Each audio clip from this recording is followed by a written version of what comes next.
Gracias por contar con nosotros. Bueno, hoy vamos a platicar de asma y sobre todo de medidas de prevención, prevenir las crisis que con motivo del asma se presentan sobre todo en los menores. Agradecemos el que nos acompañe el doctor Rodrigo del Río Hidalgo, neumólogo pediatra. Bienvenido. ¿Qué tal? Buenas tardes, muchas gracias. Pues gracias por acompañarnos. A ver, en principio, ¿cómo describir el asma? ¿Qué es y qué la provoca? Bueno, es una excelente pregunta. Podríamos decir que el asma es una enfermedad respiratoria que es crónica y que su síntoma cardinal es la inflamación de la vía respiratoria. Vamos a entender al sistema respiratorio como un sistema que se encarga principalmente de ayudarnos a obtener oxígeno que está presente en el medio ambiente y a través de ese oxígeno que vamos a transportar a todos nuestros tejidos, bueno, pues poder producir energía, que es una función vital para la vida. Dentro del sistema respiratorio, bueno, pues tenemos un sistema de tuberías que se encargan de conducir el aire. Ese sistema de tuberías es precisamente la vía aérea. Y asma es un proceso inflamatorio de ese sistema de tuberías que el resultado es que tener un calibre adecuado para conducir el aire, bueno, pues esa inflamación o espasmo o acúmulo de secreciones, pues nos van a dar una disminución en el calibre de este sistema de tubería y bueno, eso va a impactar en una dificultad para movilizar aire dentro y fuera del sistema respiratorio y por lo tanto, bueno, pues poder captar oxígeno. ¿Cuáles son los factores precondicionantes del asma? Bueno, podríamos decir que es una enfermedad heterogénea, tiene múltiples factores que pueden llegar a condicionar. Se ha considerado que uno de los factores más importantes en la edad pediátrica es el hecho de que el niño sea un niño con alergias. Hasta un 80% de los niños con asma tienen el antecedente de estar sensibilizados a algún alergeno y habitualmente esos alergenos pueden ser aeroalergenos, es decir, que estén presentes en el aire que estamos respirando. Podría ser el caso de ácaros del polvo, podría ser el caso de pólenes, pero bueno, pues la variedad de alergenos que pueden desencadenar la enfermedad son múltiples. El problema de que sean inhalados, bueno, pues es que el órgano de contacto con el aire que estamos respirando, como lo hemos explicado, pues es el sistema respiratorio y pues este proceso inflamatorio que se desencadena, bueno, pues es el que nos estaría dando los síntomas. Entonces, un factor de riesgo importante para presentar la enfermedad sería la exposición a alergenos. Y bueno, pues la enfermedad la podríamos dividir en dos momentos, ¿no? Una enfermedad controlada o una enfermedad descontrolada que es susceptible a presentar crisis asmáticas.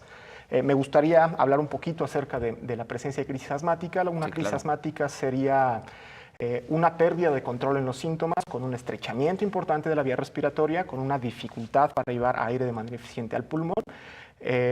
Y las cuestiones que podrían llegar a desencadenar estas crisis asmáticas, una muy importante sería el hecho de no tener un diagnóstico adecuado. Entonces podemos decir que hay niños que tienen síntomas respiratorios crónicos como tos, como dificultad respiratoria, como sensación de opresión torácica, como una mala tolerancia a ejercicio, que se dejan pasar por alto, no se busca la causa de esta sintomatología. Entonces, el hecho de que no contemos con un diagnóstico adecuado de la enfermedad, pues no permite tener acceso a un tratamiento. Cuando el paciente no recibe tratamiento, bueno, pues es mucho más probable que se presente una crisis asmática.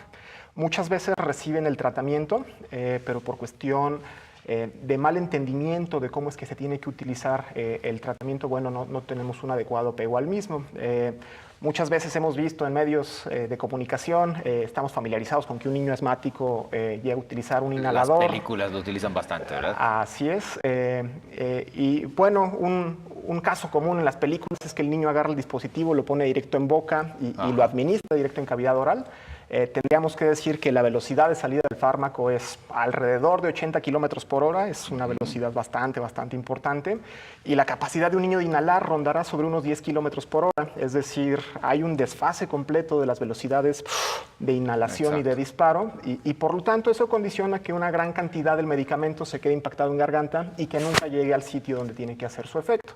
Entonces, una de las estrategias para tener un mejor depósito de medicamento en vía respiratoria inferior, bueno, pues es el uso de cámaras espaciadoras que disminuyen la velocidad del fármaco.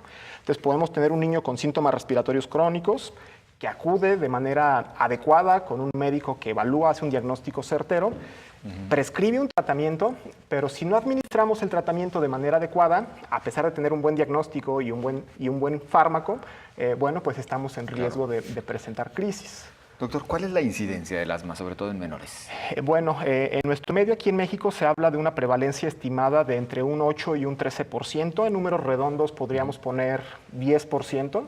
Y bueno, pues eso lo convierte en un problema de salud pública. Si hablamos que Jalisco tiene una población estimada de 8 millones de habitantes, pues estaríamos hablando que 800,000 sujetos viven con asma. Es casi un millón de personas. 1 de cada 10 jaliscienses vive con asma. ¿Ha crecido el número a raíz, vaya, de lo que tanto se menciona de cambio climático, los problemas de contaminación? Bueno, ya en nuestra ciudad particularmente casi no hay día que no tengamos algún problema de contaminación. Efectivamente, bueno, a nivel mundial se ha visto una tendencia hacia la alza con respecto a exposición a contaminantes ambientales. Y no solamente la contaminación ambiental, también aprovechamos para hacer otro comentario. También la exposición, por ejemplo, a humo de tabaco. También es cada vez más frecuente que niños en secundaria, es decir, adolescentes, o preparatoria, bueno, pues fumen de primera mano ellos el cigarro, o niños más pequeñitos, incluso in útero, ya están recibiendo exposición a tabaco por madres que fuman. Una buena estrategia para prevenir crisis de asma, bueno, pues también sería limitar la exposición a contaminantes ambientales en la medida de lo posible, y también pues una exposición pasiva a humo de tabaco o humo de leña. Mencionaba usted, doctor, cómo también tiene relación con las alergias. Así es. Que también han venido en crecimiento. Bueno, pues ahí hay muchas teorías, hay algunas bastante interesantes. Por ahí hay una teoría de la higiene o una teoría se llama amigos ancestrales. Básicamente tiene que ver con que nuestra exposición a cierto tipo de bacterias que son benéficas para nuestro organismo, este tipo de bacterias, bueno, pues pueden ayudarnos a modular el sistema inmune y de cierta manera, bueno, pues ayudarnos a no tener enfermedades alérgicas. Es un tema bastante complejo, lo vamos a abordar solo de manera superficial, pero bueno, se ha visto que niños que tienen un poquito más de exposición a bacterias benéficas, como podría ser al momento del nacimiento, los niños que pasan a través del canal del parto de la madre que no es estéril, bueno, tienen una colonización temprana por bacterias favorables para nuestro organismo, y se ha visto una discreta disminución en incidencia de asma con respecto a aquellos que nacen por cesárea y que no tienen esta colonización por bacterias. También se ha visto que en zonas rurales tiende a haber discretamente menos asma con respecto a zonas urbanas, dado que las zonas urbanas, bueno, pues tienden a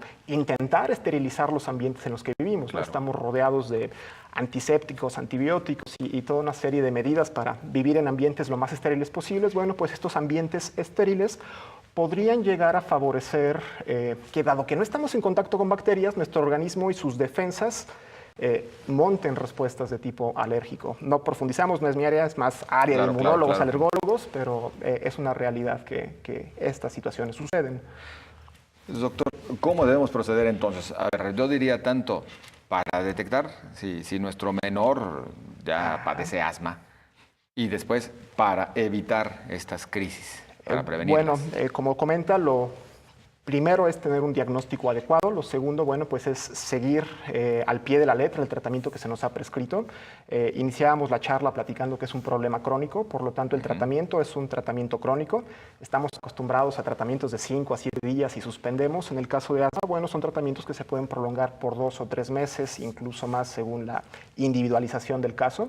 Entonces, no perder la paciencia y una vez que tengamos control de síntomas, no abandonar las medidas hasta que el médico lo indique. Evitar exposiciones de riesgo, como hemos comentado, contaminantes ambientales. Claro. Y bueno, pues estar en una situación de educación continua. Nosotros como padres, el niño hacerse también pues responsable de la atención de su padecimiento. Siempre, bueno, pues con una comunicación estrecha con nuestro médico tratante. Hay que traerlo protegido siempre al pequeño asmático, por ejemplo, algún chaleco mínimo, del estilo. El objetivo del tratamiento es que el niño pueda hacer una vida lo más normal posible o normal así tal cual, con todas sus palabras. Hay un círculo vicioso, a veces pensamos que el niño asmático no puede hacer ejercicio, por lo tanto se vuelve sedentario. Al ser sedentario tiene sobrepeso o obesidad. La obesidad genera inflamación corporal que exacerba los síntomas de asma. Entonces tiene más sintomatología, hace menos ejercicio, se vuelve más sedentario y bueno, pues esto nos genera pues este círculo vicioso. Es ideal que el niño haga una vida normal, que eso incluya hacer ejercicio, porque en la medida que sea un niño más activo, bueno, pues podremos tener una mejor salud general. Es una enfermedad que, bueno, si bien afecta vía respiratoria, pues está relacionada con múltiples órganos y sistemas. Sería imprudente de mi parte decir que un niño que esté en crisis asmática lo saquen al frío, sin suéter o sin protección de la vía aérea, pero el objetivo de un buen tratamiento para un niño asmático es que el niño pueda hacer una vida completamente normal. Claro. ¿Se cura el asma entonces, doctor? Se controla y eso quiere decir que podemos tener periodos muy prolongados de tiempo con ausencia de síntomas y sin la necesidad de un tratamiento. Pero siempre está latente el riesgo que 10 o 15 o 20 años después, ante un factor desencadenante, volvemos a presentar la sintomatología. Hay control total de síntomas, sin prácticamente ningún efecto adverso, pero bueno, siempre está presente la posibilidad de una infección viral, una nueva exposición a un alergeno, tiempo después volver a presentar síntomas. Quien es asmático, entonces, ya para concluir, doctor, el tiempo se nos termina, lo será para toda la vida y deberá tener algún tipo de control. Es el concepto con el que estamos trabajando actualmente, pero bueno, como hemos recalcado, un buen tratamiento nos puede permitir tener un control absoluto de los síntomas. Pues agradecidos por esta visita muy amable. Muchas gracias, excelente tarde. Gracias, doctor Rodrigo del Río Hidalgo. Vamos nosotros a la pausa, continuamos.